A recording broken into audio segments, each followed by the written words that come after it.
मेरा नाम है दीपक शर्मा। आप देख रहे हैं इमोर्टल स्टडी पॉइंट। आज हम पढ़ रहे हैं चैप्टर नंबर 7, भू आकृतियाँ तथा उनका विकास। इसको हम इंग्लिश में बोलते हैं लैंडफॉर्म एंड देयर इवोल्यूशन। यह इस चैप्टर का 5वां पार्ट है। अगर आपने इसके बाकी के 4 पार्ट्स को नहीं देखा है तो सबसे पहले जाकर उसे ज़रूर देखें। हमने 4 पार्ट्स के अंदर पढ़ा था कि लैंडफॉर्म एंड लैंडस्केप के अंदर क्या डिफरेंस होते हैं, कि भाई भू आकृतियाँ तथा भू दृश्य के बीच में आपको किन प्रकार के अंतर आपको यहाँ पर देखने को मिलेंगे। फिर हमने पढ़ा था नदी के कार्य, यानी कि नदी के कार्य में आता है सबसे पहले अपर्दन, जिसको हम इंग्लिश में बोलते हैं इरोजन। फिर उसके बाद आता है ट्रांसपोर्टेशन, जिसको हम बोलते हैं परिवहन। फिर एंड में आता है निक्षेपण, जिसको हम बोलते हैं डिपोजिशन। अगर आपको नहीं मालूम कि नदी के कार्य क्या हैं तो इसके दूसरे पार्ट में जाइए, तो आपको वहाँ पर डीप में आपको सारी नॉलेज आपको वहाँ पर मिल जाएगी। फिर हमने पढ़ा था नदी घाटी के मध्यवर्ती भाग में निर्मित स्थलाकृतियाँ। देखिए एक्चुअली में जो नदी घाटी, नदी से जो लैंडफॉर्म जो क्रिएट होते हैं वो आपको 3 प्रकार के देखने को मिलते हैं। सबसे पहले जो नदी के जो अपर वाला जो पार्ट है, सबसे पहले अपर वाले पार्ट में आपको अलग अलग तरह के लैंडफॉर्म आपको देखने को मिलते हैं। फिर आपको नदी का जो मिडल वाला जो पार्ट है, जो मध्यवर्ती वाला जो भाग है, वहाँ पर आपको एक अलग तरह के लैंडफॉर्म देखने को मिलेंगे, जो कि मैं आपको ये दोनों ही चीज़ें मैं आपको पढ़ा चुका हूँ। आज की वीडियो में हम यहाँ पर पढ़ेंगे नदी घाटी के निचले भाग में निर्मित स्थलाकृतियाँ। अगर आपने नदी घाटी के अपर वाले पार्ट और इसके मिडल वाले पार्ट को अगर आपने नहीं पढ़ा कि उसमें किस तरह के लैंडफॉर्म आपको देखने को मिलेंगे, तो मैंने इससे पहले 4 वीडियो में बना चुका हूं, तो आप उनको एक एक करके वहां पर आप देख सकते हैं।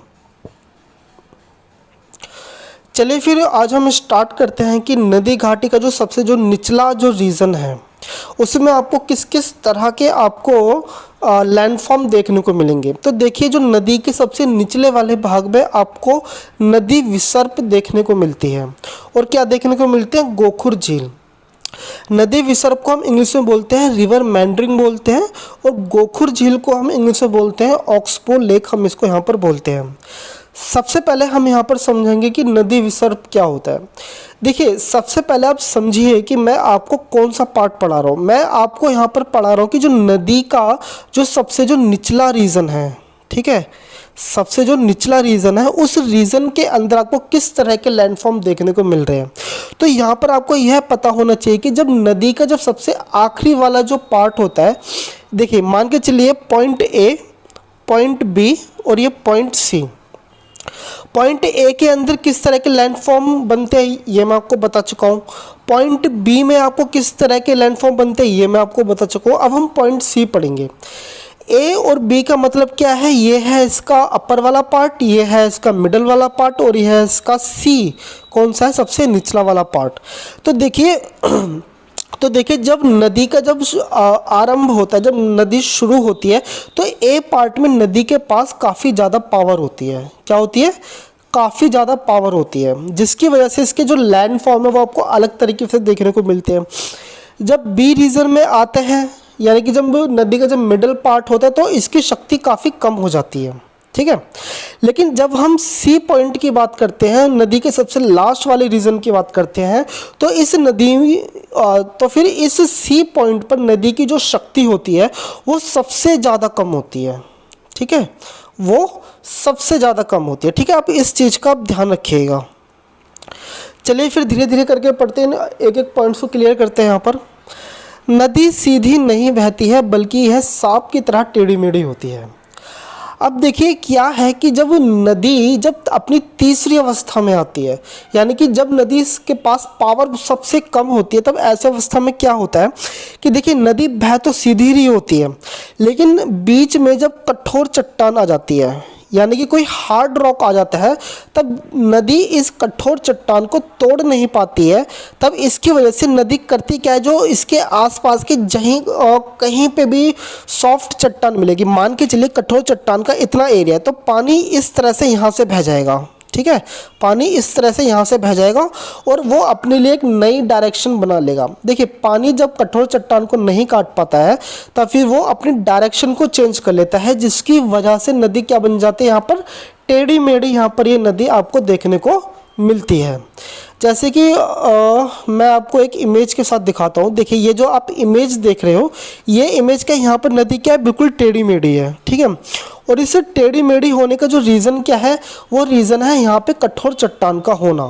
देखिए जहाँ पर कठोर चट्टान होगी तो वहाँ से नदी अपना रुख, अपनी डायरेक्शन मोड़ लेगी, जिसकी वजह से आपको इस तरह का आकृति आपको यहाँ पर देखने को मिलती है, ठीक है।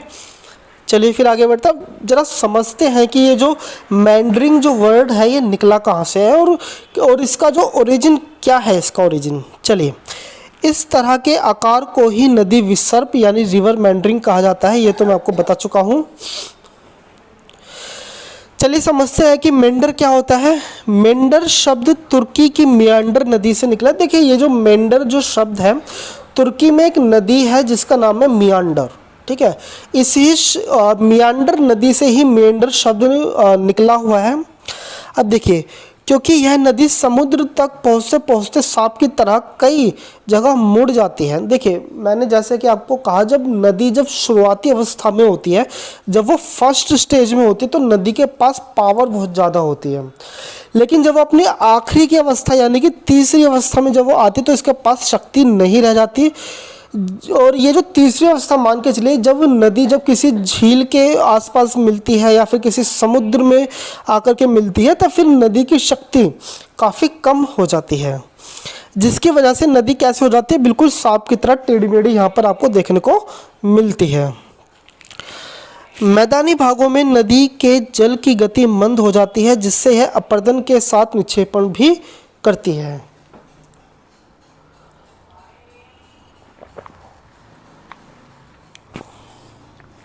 अब देखिए, जैसे कि आपको मालूम है कि नदी अपने साथ अपरदन सबसे ज़्यादा कब करती है, जब नदी के पास बहुत ज़्यादा पावर होती है। अपरदन का देखिए यहाँ पर मतलब क्या होता है, अपरदन का मतलब होता है पदार्थों को तोड़ना, चट्टानों को छोटे छोटे भागों में तोड़ना, इसी तो इरोजन बोलते हैं, ठीक है। लेकिन जैसे ही नदी जब मैदानी भागों में पहुँचती है तो ये अपरदन करने की जो इसकी जो क्षमता होती है वो काफ़ी कम हो जाती है, ठीक है। तो अपरदन तो फिर भी कर रही होती है लेकिन इसकी क्षमता कम हो जाती है। और फिर ये अपरदन के साथ साथ, अपरदन तो कम करती है लेकिन अपरदन के साथ साथ ये निक्षेपण यानी कि डिपोजिशन का काम ये ज़्यादा करती है। यानी कि जब नदी के पास जब शक्ति ही नहीं रहेगी तो फिर वो पदार्थों को ग्रहण करने की क्षमता उसके अंदर कम होगी, पदार्थों को अपने साथ ढोने की क्षमता उसकी कम होगी। तब उसके बाद नदी क्या करेगी कि वो पदार्थों को डंप करना स्टार्ट कर देगी, उसको छोड़ना स्टार्ट कर देगी। इसी प्रक्रिया को हम क्या बोलते हैं, निक्षेपण। इसलिए तो देखिए, इसलिए पहाड़ों पर जो निक्षेपण की जो प्रक्रिया होती है वो कम होती है, और वहीं जो मैदानी भागों के अंदर जो निक्षेपण की जो प्रक्रिया होती है वो सर्वाधिक होती है। और इसका रीज़न क्या है कि नदी की क्षमता, नदी की शक्ति मैदानों में कम हो जाती है। आगे बढ़ते हैं, चलिए। इस समय नदी इतनी कमज़ोर होती है कि हल्की सी रुकावट आने के कारण नदी अपना रास्ता बदल लेती है, तो मैं आपको बता चुका हूँ, ठीक है।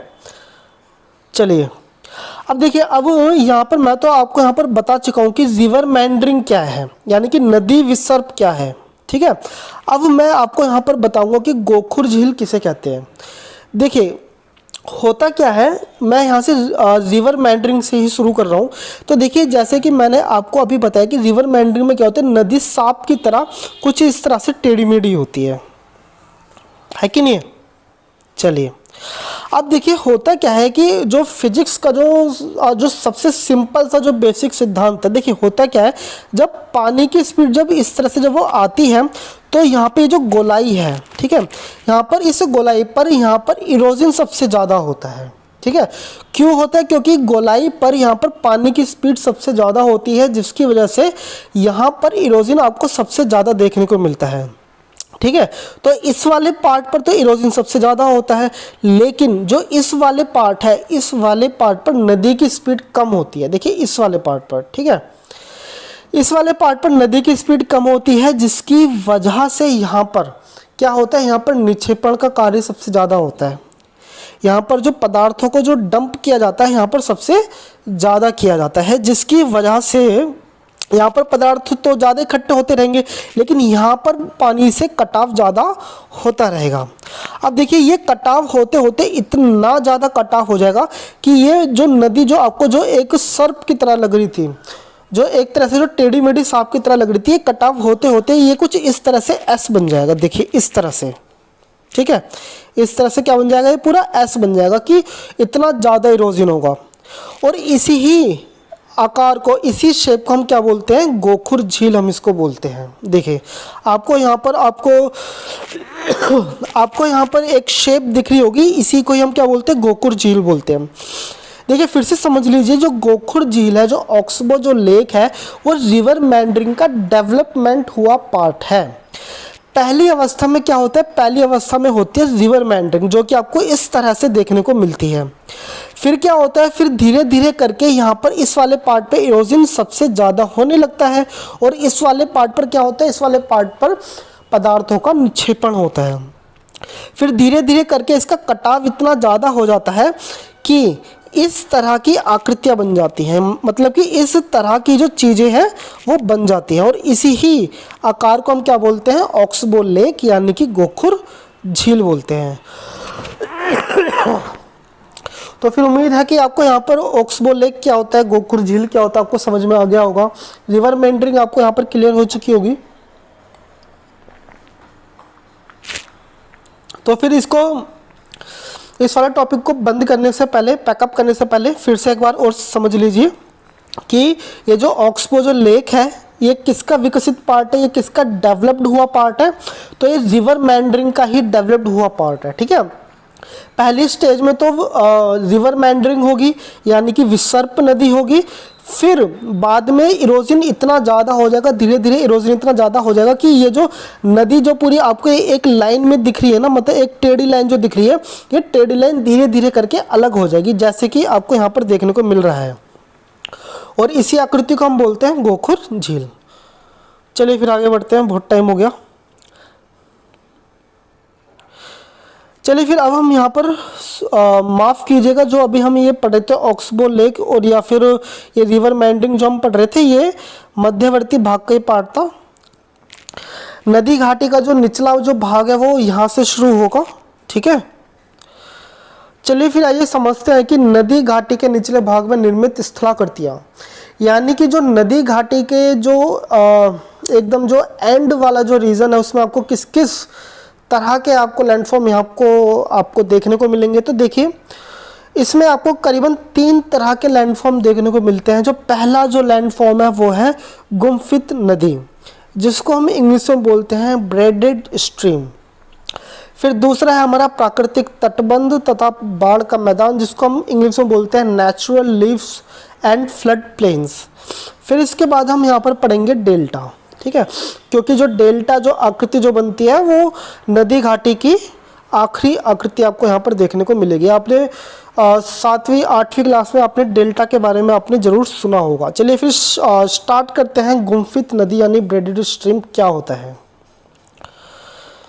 घाटी के निचले भाग में नदी का परिवहन शक्ति कमजोर पड़ जाने के कारण नदी अपने तल पर पदार्थों का निक्षेपण करना शुरू कर देती है, जिसके कारण नदी में कई अवरोध उत्पन्न हो जाते हैं और नदी कई शाखाओं में बढ़ जाती है। इसे ही गुम्फित नदी कहा जाता है। इसको हम समझने के लिए एक डायग्राम का यूज़ करते हैं। तो देखिए आपके सामने एक पिक्चर आपको देखने को मिल रही है। तो इसमें आपको यहाँ पर देखने को मिल रहा होगा कि ये नदी है और देखिए इसके अंदर बहुत सारे ऑब्स्टिकल्स बहुत ज़्यादा है। आपको यहाँ पर देखिए चट्टानें आपको यहाँ पर काफ़ी सारी देखने को मिल रही होंगी और यहाँ पर जो पानी है, पानी की मात्रा यहाँ पर आपको कम देखने को मिल रही होगी। अब देखिए ऐसी अवस्था आई क्यों है, इस तरह की जो आपको जो लैंडफॉर्म है नदी के बीच में इस तरह के आपको चट्टानें देखने को क्यों मिल रही है, इसका रीज़न क्या है। तो देखिए इसका जो सबसे पहला जो रीज़न है, इसका सबसे पहला रीज़न ये है कि जो नदी, मैंने जैसे कि आपको कहा था नदी की 3 अवस्थाएं आप मान लीजिए, अवस्था ए, अवस्था बी और अवस्था सी।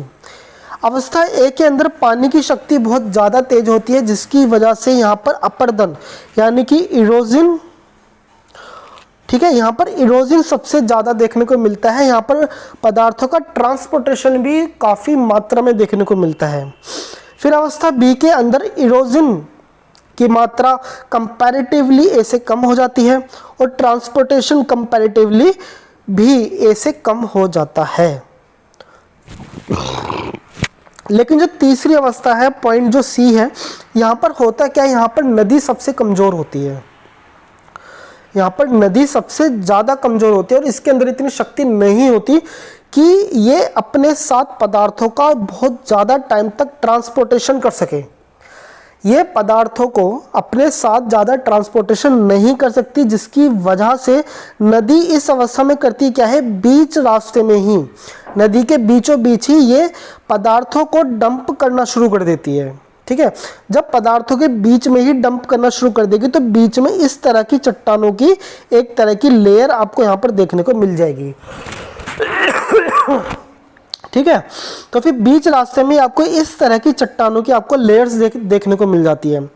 इसी ही वजह से इस तरह के आपको यहाँ पर इस तरह की आपको आकृति देखने को मिलती है और इसी आकृति को हम क्या बोलते हैं, इसको हम बोलते हैं गुम्फित नदी, यानी कि ब्रेडेड स्ट्रीम हम इसको यहाँ पर बोलते हैं। देखिए, आप यहाँ पर एक चीज़ को आप समझ लीजिए कि देखिए, अगर आप बेसिक प्रिंसिपल को समझ लीजिएगा तो फिर जितनी भी आपको लैंडफॉर्म देखने को मिलेंगे आप उनसे कनेक्ट करते चले जाएंगे। जैसे कि आपको यहाँ पर मालूम होना चाहिए कि जब हम स्ट्रीम यानी कि जब हम नदी की हम अवस्थाओं की बात करेंगे, अगर हम अपर रीजन की बात करेंगे, ठीक है, तो अपर रीजन के अंदर जो नदी होगी वो काफ़ी ताकतवर होगी और ये अपर रीजन के अंदर देखो निक्षेपण तो होगा नहीं, डिपोजिशन तो होगा नहीं, यहाँ पर सबसे ज़्यादा यहाँ पर आपको इरोजन देखने को मिलेगा, जिसके मतलब क्या है कि आपको अपर रीजन के अंदर आपको सिर्फ इरोजन से संबंधित ही आपको क्या देखने को मिलेंगी, आपको लैंडफॉर्म देखने को मिलेंगे। अगर हम तीसरी अवस्था की बात करें, अगर हम नदी पार्ट के निचली अवस्था की बात करें तो इसके अंदर जितनी भी आपको जो आकृतियां देखने को मिलेंगी वो आपको निक्षेपण से संबंधित मिलेगी। ठीक है, तो यानी कि तीसरी अवस्था के अंदर सोचिए, देखो निक्षेपण कहाँ होता है, जहां पर नदी कमजोर पड़ जाती है, जहां पर नदी की शक्ति काफी कम पड़ जाती है, वहीं पर ही तो निक्षेपण होगा। ठीक है, तो फिर आप बस ये कि बेसिक रूल्स आप ध्यान रखिएगा, तो फिर आपको गुम्फित नदी या फिर इससे आगे आप और भी चीज़ें आप पढ़ेंगे तो आपको रट्टा मारने की जरूरत नहीं पड़ेगी, बल्कि एक साइंस की तरह एक चेन है। अगर आपको बेसिक चीज़ें याद होंगी तो आप चेन पे चेन बनाते चले जाओगे। चलिए फिर आगे बढ़ते हैं। अब हम पढ़ते हैं प्राकृतिक तटबंध तथा बाढ़ का मैदान। चलिए फिर सबसे पहले इसमें समझते हैं कि प्राकृतिक तटबंध आखिरकार ये होता क्या है।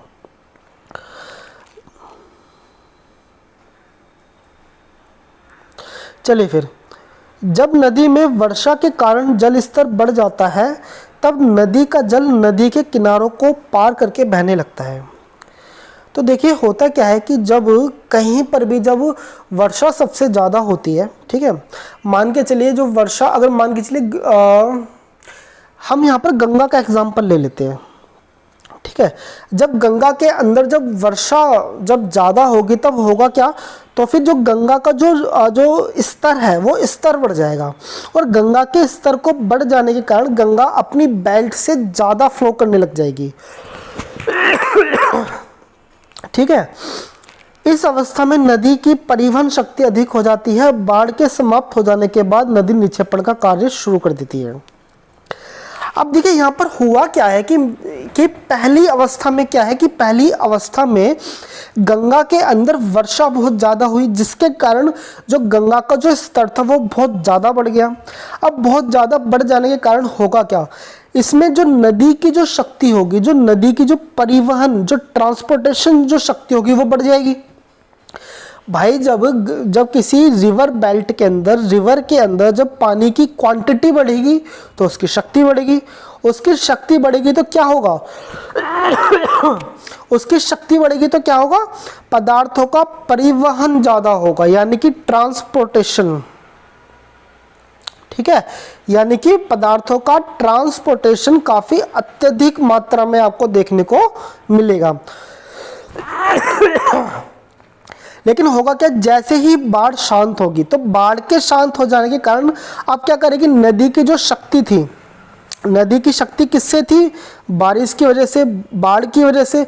बारिश खत्म होगी, बाढ़ खत्म होगी, तब नदी की शक्ति कमजोर पड़ जाएगी।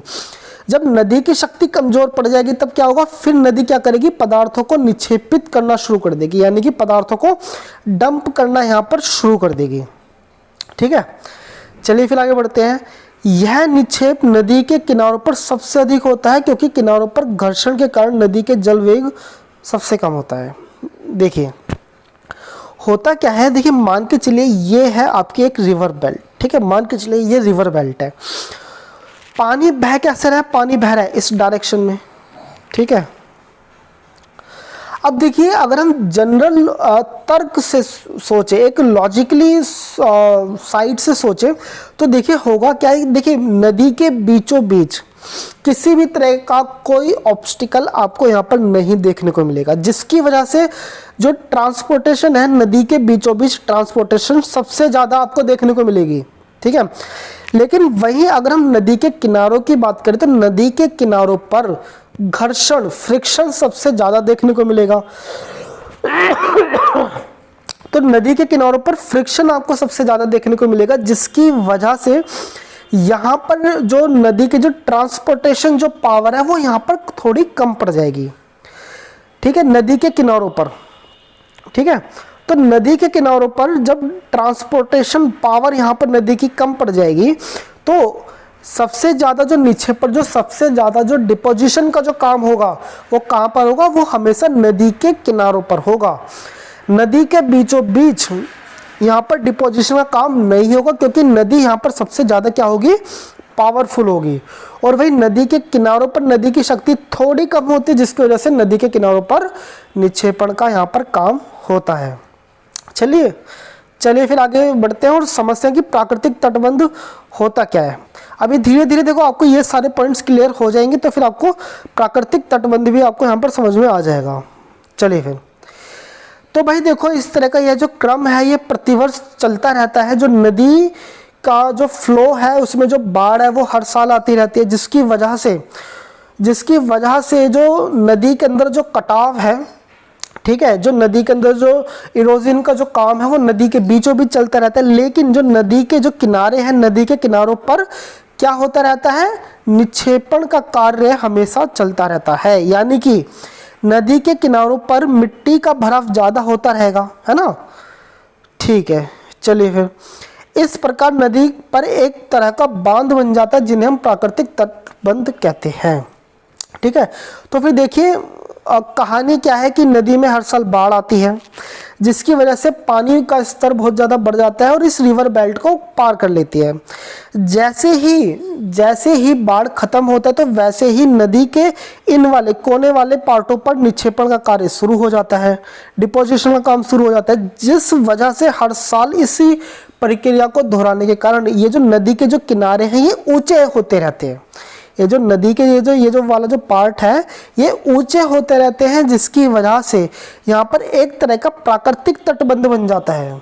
ठीक है, तो फिर ये प्राकृतिक तटबंध होता कैसा है? आप इसके एक इमेज देखिए, ये है प्राकृतिक तटबंध। यहाँ पर आपको ये इमेज देखने को मिल रही होगी। देखिए ये है नदी के किनारे, ठीक है, ये नदी के किनारे हैं और यहाँ पर हर साल देखिए जब बाढ़ आती है, अभी मैंने आपको ये सारी कहानी बताई, जब बाढ़ आएगी तो देखिए ये जो इरोजन का काम होगा देखो इस वाले पार्ट में, है ना, नदी के बीचों बीच वाले पार्ट में इरोजन का काम होगा। लेकिन नदी का आप ये जो कोने वाला जो पार्ट देख रहे हो, इस कोने वाले पार्ट में नदी की स्पीड कम होती है, जिसकी वजह से जो डिपोजिशन होता है, डिपोजिशन बोले तो निक्षेपण, मिट्टी का जो भराव होता है वो कहाँ पर होता है? इन कोनों के अंदर होता है। ठीक है, और ये कोने हर साल इनके ऊपर डिपोजिशन होता रहता है, हर साल यही जो प्रक्रिया है वो बार बार रिपीट होती रहती है, जिस वजह से इस तरह के प्राकृतिक तटबंध यहाँ पर बन जाते हैं। ठीक है, तो फिर आपको यहाँ पर समझ में आ गया होगा कि प्राकृतिक तटबंध होते क्या है। चलिए फिर आगे बढ़ते हैं। तो फिर आगे हमारा जो नेक्स्ट पॉइंट क्या है, अब हम समझेंगे यहाँ पे फ्लड प्लेन्स को, यानी कि इसको हम इंग्लिश में बोलते हैं बाढ़ के मैदान। चलिए फिर बाढ़ के मैदान को समझते हैं। प्राकृतिक तटबंध आसपास के क्षेत्र को नदी की बाढ़ से बचाते हैं। तो ये तो कुछ इसको डिस्क्राइब करने वाली बात नहीं, आपको ये तो समझ में आ ही गया होगा। परंतु कभी कभी इन तटबंधों में दरार आ जाते हैं और नदी का जल आसपास के क्षेत्र में फैल जाता है। बाढ़ की समाप्ति पर नदी अपना तलछट वहीं पर निक्षेपित कर देती है। चलिए फिर एक काम करते हैं, इसी इमेज से हम यहाँ पर समझने की कोशिश करते हैं। तो देखिए भाई, ये है हमारा प्राकृतिक तटबंध। अब ये बना कैसे, इसकी मैंने आपको सारी राम कहानी में आपको यहाँ पर बता चुका हूँ। तो देखिए, ये जो तटबंध होते हैं, ये तटबंध करते क्या है, ये बाढ़ से हमारी रक्षा करते हैं, ठीक है। लेकिन होता क्या है कि जब इसके अंदर कुछ ज़्यादा ही पानी बह जाए, यानी कि यहाँ पर बाढ़ की स्थिति इतनी ज़्यादा हो जाए कि ये जो प्राकृतिक तटबंध होते हैं, प्राकृतिक तटबंध टूटने लग जाते हैं, ठीक है। जब ये प्राकृतिक तटबंध जब ये टूटेंगे तो ये जो मिट्टी है, ठीक है, यहाँ पर जो निक्षेपित की गई जो मिट्टी है, इस प्राकृतिक तटबंध के टूटने के कारण ये जो पानी है, जल अपने साथ इन सभी पदार्थों को फैला देगा, ठीक है, अपने साथ इन सभी पदार्थों को फैला देगा। और फैलाने के बाद ही इस तरह के विस्तृत मैदान का निर्माण होता है, जिसे हम बाढ़ का मैदान कहते हैं। देखिए, ये जो नेक्स्ट ये जो इमेज है, इसको हम क्या बोलते हैं, इसको हम बोलते हैं बाढ़ के मैदान, ठीक है।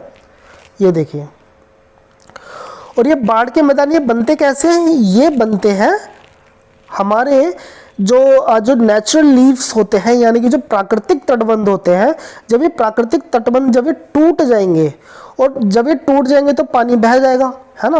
और पानी अपने साथ जितने भी जो पदार्थ हैं, उन सभी पदार्थों को ये इक्वली मात्रा में, या फिर कहीं पर ज़्यादा या फिर कहीं पर कम, इस तरह से ये आपको फैला देगा।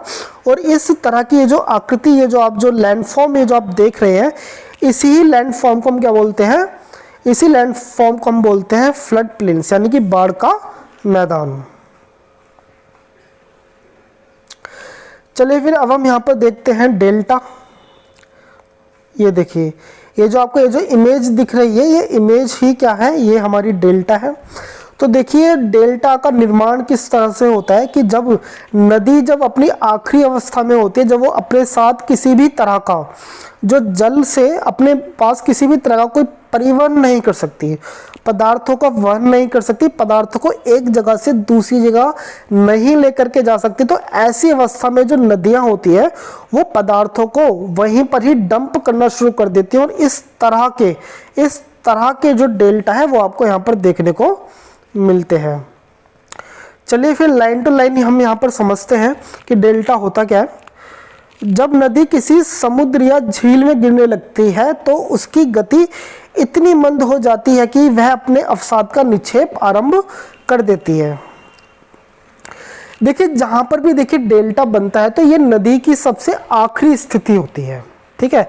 नदी जब समुद्र में जब वो गिरने वाली होती है, तब ऐसी अवस्था में क्या होता है कि जो नदी के पास किसी तरह की कोई शक्ति ही नहीं बची रहती कि वो अपने साथ पदार्थों को वहन कर सके, ठीक है। तो ऐसी अवस्था में ये इनको डंप करना शुरू कर देती है, और आपको इस तरह की इमेज आपको यहाँ पर देखने को मिलती है, जिसके कारण नदी कई छोटी छोटी धाराओं में बट जाती है, ठीक है। अब देखिए, यहाँ पर नदी यहाँ पर इतनी छोटी छोटी धाराओं में बटी क्यों है। देखिए, यहाँ पर भी जो है, यहाँ पर भी आ जाता है कठोर चट्टान का स्वरूप आ जाता है, कठोर या सॉफ्ट चट्टान। अब देखिए, होता क्या है कि जब नदी जब इतनी ज़्यादा कमज़ोर पड़ जाती है कि भाई वो अब किसी भी तरीके से पदार्थों का वहन नहीं कर पाती, तो दूसरी अवस्था में वो करती है क्या कि पदार्थों को वो डंप करना शुरू कर देती है। और जैसे ही नदी, जैसे मान के चलिए, देखिए ये यहाँ से आगे बढ़ रही है, ठीक है। अब यहाँ पे जैसे हल्का सा भी कठोर चट्टान आ जाएगी, तो कठोर चट्टान हो जाने की स्थिति में अब नदी के पास इतनी शक्ति तो है नहीं कि वो इसको इरोजन कर सके, तो वो अपनी दूसरी शाखा बदल जाती है। तो इस आखिरी अवस्था के अंदर नदी बहुत कमज़ोर हो जाती है, जिसकी वजह से वो काफ़ी सारी शाखाओं में यहाँ पर बट जाती है, ठीक है। और आपको इस तरह के आपको लैंडफॉर्म डेल्टा आपको यहाँ पर देखने को मिलता है। तो फिर आज की वीडियो यहाँ पर होती है ख़त्म।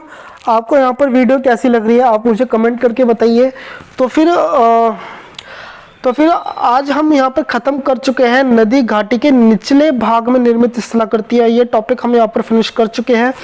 हमारा जो नेक्स्ट जो टॉपिक होगा वो होगा हमारा भौमजल, जिसको हम अंग्रेजी में बोलते हैं ग्राउंड वाटर। तो इस चैप्टर के और भी पार्ट्स आपको यहाँ पर देखने को मिलेंगे। तो सभी पार्ट्स को देखने के लिए आपको करना है चैनल को सब्सक्राइब। वीडियो को देखने के लिए धन्यवाद।